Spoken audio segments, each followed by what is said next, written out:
Welcome to Higher Ground with Billy Hollowell. I am Billy Hollowell, and on today's show, we are welcoming Doris. Doris is the mother of Guy Illouzm. Guy is a hostage who was taken by Hamas on October 7th during the brutal terror attack on Israel. And we're going to be speaking with Doris today about a number of topics. I want to warn you, this is heartbreaking. It is difficult. Hearing the struggle that Doris and her family are going through, they don't know where Guy is. They don't know his condition, if he's even alive right now. And so we're going to be talking with her in just a moment.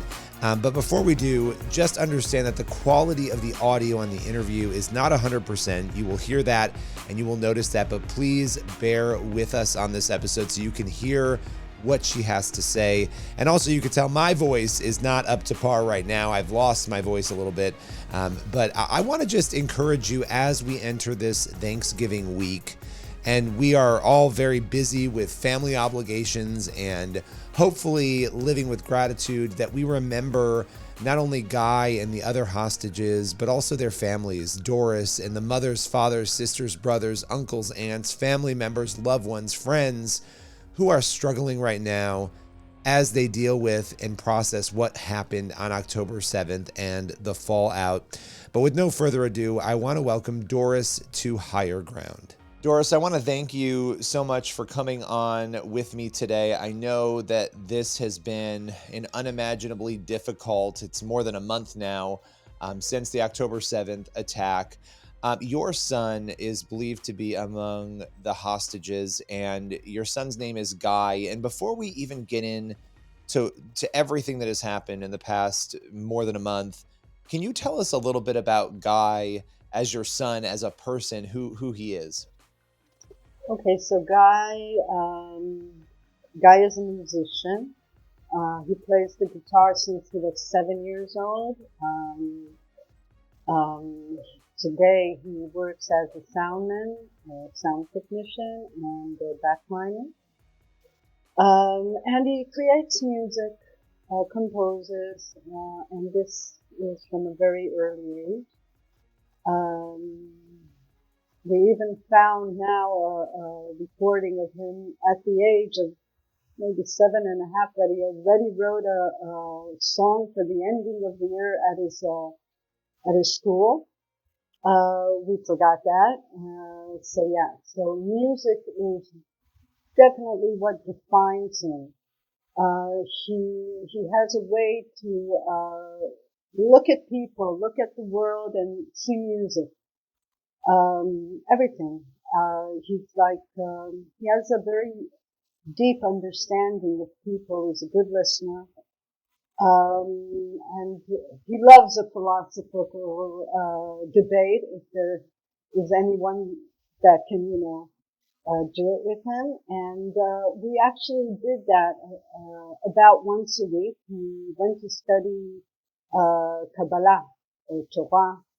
And I studied that as well in an academic way. He studied it in a spiritual way. And he used to come after this session that he had, 3-4 hours once a week, and we would discuss. And that's Guy. Well, I appreciate you telling us about him. And obviously, the events of October 7th have horrified people across the world. For you and your family, this has obviously been a uniquely difficult time. Take us through October 7th, those events. He was at the music festival that was attacked by Hamas. How did you learn and find out that, or maybe what was your first inkling that something wasn't right that day? Well, there was a siren. The siren went off in all Israel, but I didn't know that at the time. The drill is very usual here in Israel. You hear the siren, you go into the safe room. In this case, it's actually Guy's room. So I go into the safe room. And I basically thought of continuing sleeping because it was a Saturday and a holiday. But something was bothering me. And I knew that Guy was at this music festival. He said in the South. I didn't even actually ask the exact location.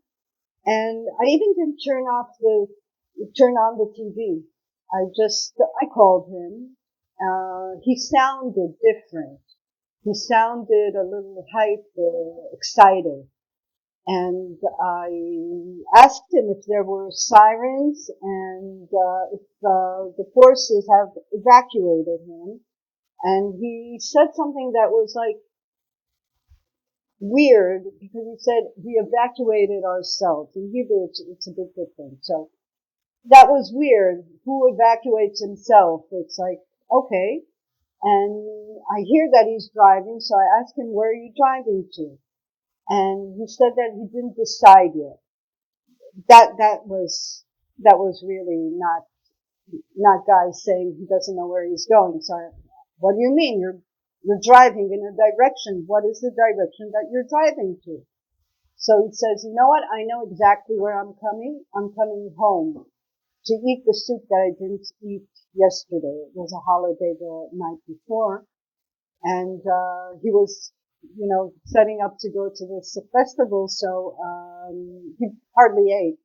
And I made him the soup that he likes the most, and he didn't eat it. So he said, "Mom, I'm coming over to eat the soup." Now, this was really out of order because it's morning, and he's so skinny, he never eats. But I was so happy for him, for me, that he's coming home. So I said, "Yeah, drive safely." I think a half an hour, 40 minutes go by, nothing. I still did not open up the TV because for me everything's okay. And then I get a hysterical call from his father. Do you know where Guy is? And I say, yes, I know exactly where Guy is. He's on his way. He said, no, he's not on his way. I said, yes, I talked with him. He's on his way. He'll be here 20 minutes. So he says, no, I'm now on the phone with him. He's in a terror attack. Oh my Um, gosh. yeah, What went through your head? What went through your mind and your heart when you heard that? I didn't believe him. I didn't believe him. I thought he was, something is not okay over there. It's like something's, I didn't think that something like this could happen. Nobody here thought that this kind of thing can happen. So it wasn't, he's not a soldier in the army. He's not in, it was like, you're talking crazy. You're talking, you know, but when I connected to the line, it stands down at once. I heard gun shooting all over. He was trying to speak, but his father told him, don't speak so they don't hear you. He wanted to say he spoke, he said, but I want to say goodbye. We're not going to get out of this.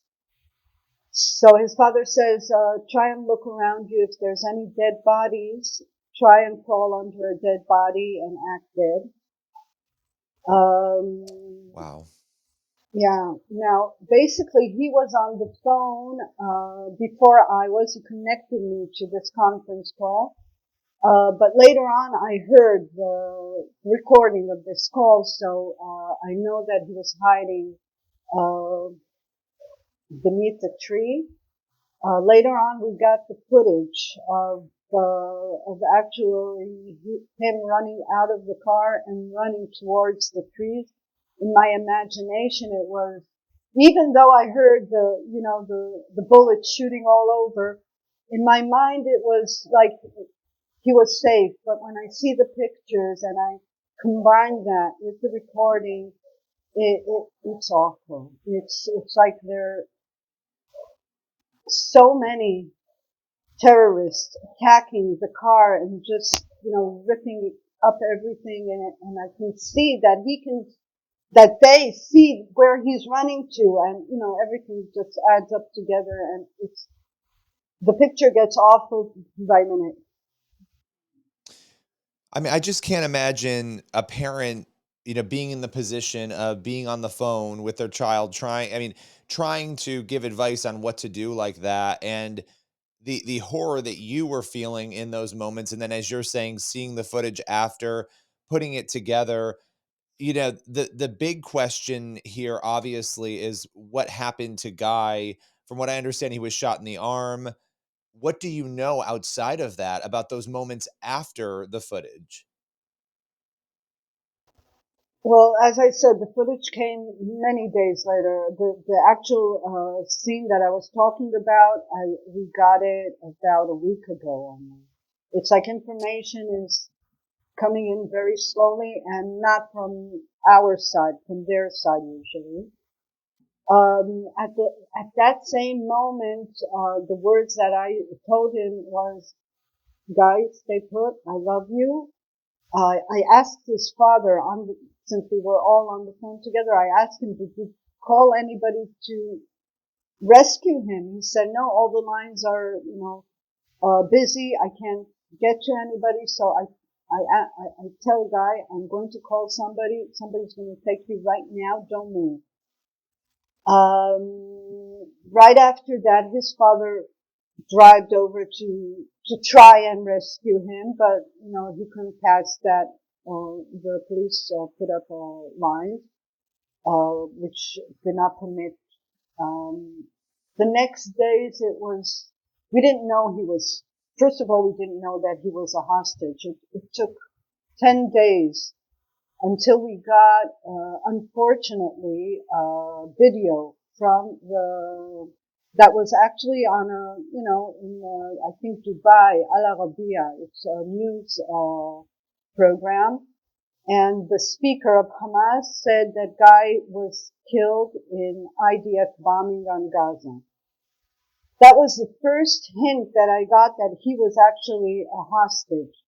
These 10 days, the only reason that I went out of the house was to funerals of his friends or to pay respects to the parents that lost these children. But other And than he that, lost all of his friends. That a good number of his friends he lost in this yeah, attack, right? I think it's about 10 times, more or less.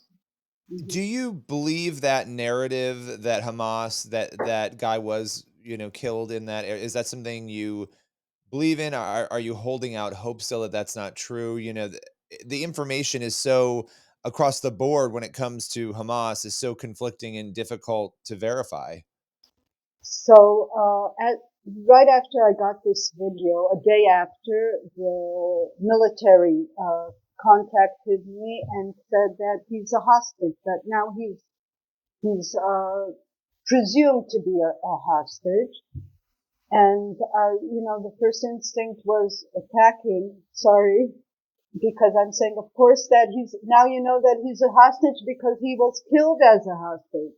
So they said, no, don't listen to these anything that you get from Hamas because they're just playing mind games. And I must share and tell you that this was not the first time that I get information that is maybe not accurate. But yes, they're playing mind games. On the other hand, I try to, keep my faith intact, but there are times that there, something, goes in and says, but he's the only one that got that message. None of the other kids got that kind of a message, or, elderly, babies, whatever. So it creeps to mind from time to time. I try to pray. And I do get some relief from that because if I don't believe that he's alive, then I break. As simple as that.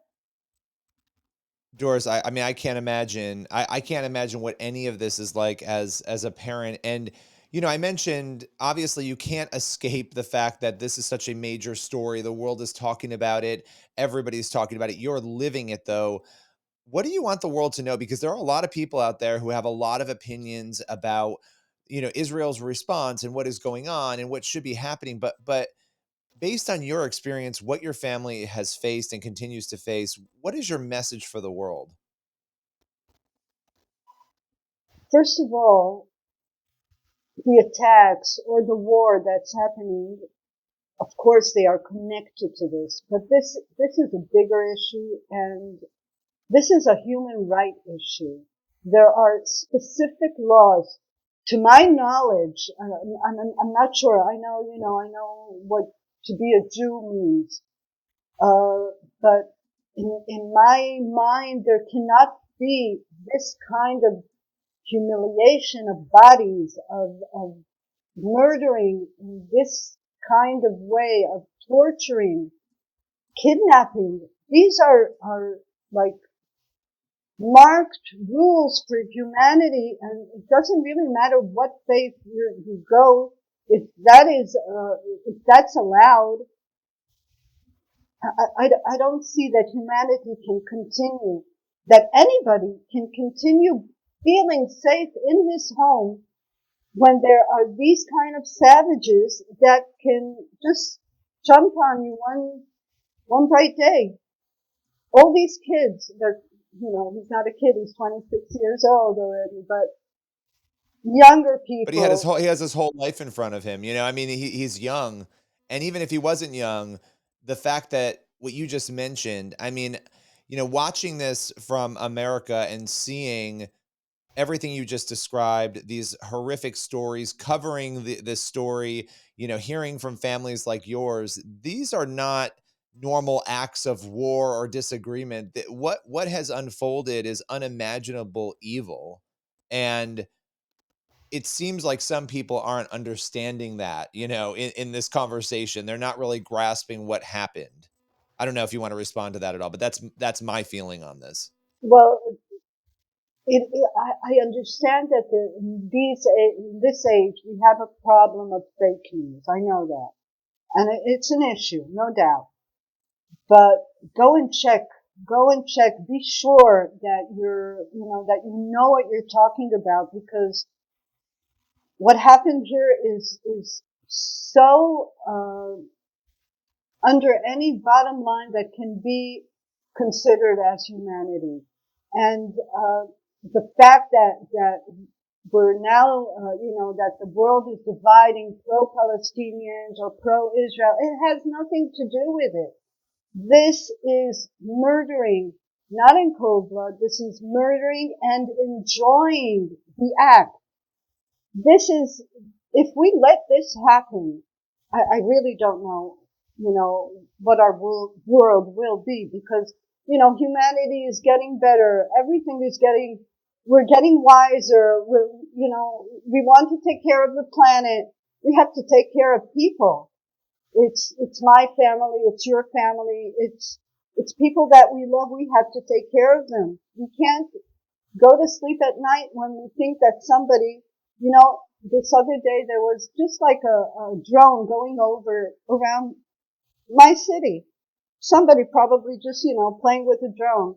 I was terrified. I closed my whole house because I know now that somebody can just jump on me and torture me to death. You Yeah. can't live like that. No, you can't. And just as we round out to a close here, I'm going to ask you, a faith question, because I think you mentioned your faith and how prayers brought you some peace. How can people around the world, you know, be praying for you and your family right now? Each person has his beliefs and praise. But to be honest, in this situation, I think we need to go beyond the prayers. We have to take action. Each and everybody, uh, go to a protest. Let them see let the others see where your mind is, where, what you believe in. If you voted for somebody, let them know what you demand them to do. These are things that anybody can do.